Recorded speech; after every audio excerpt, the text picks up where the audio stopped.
I want to take just a moment to compare the MVC lifecycle implementation to ASP.NET Web Forms. If you're not familiar with Web Forms, don't worry. The main point to keep in mind is that the Web Forms framework features its own page lifecycle, which we got a glimpse of earlier. Now, the page lifecycle acts as a sort of abstraction over HTTP requests to give the illusion of maintaining state across requests. HTTP requests are stateless by nature, an idea that MVC embraces rather than disguises in its own lifecycle. Now, discussing the pros and cons of these two philosophies is beyond the scope of this course, but I do want to give a brief comparison of how the two frameworks handle requests.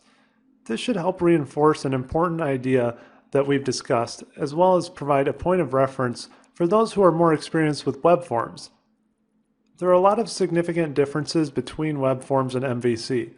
One of these differences is that by default, requests to a web forms application generally correspond to an actual file on disk.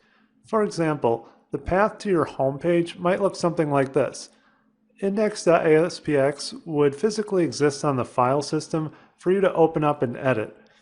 Now in MVC, the same URL would map to a controller action method, such as the one highlighted here.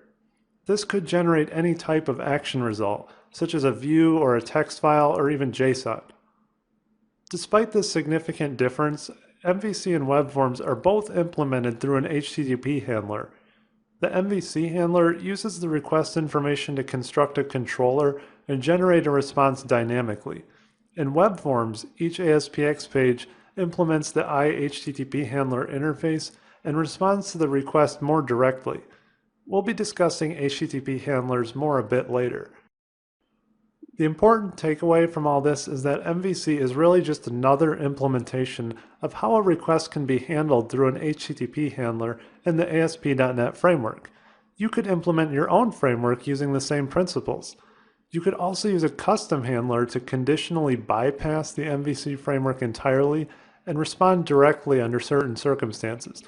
We'll look a little bit closer at these concepts in the upcoming modules.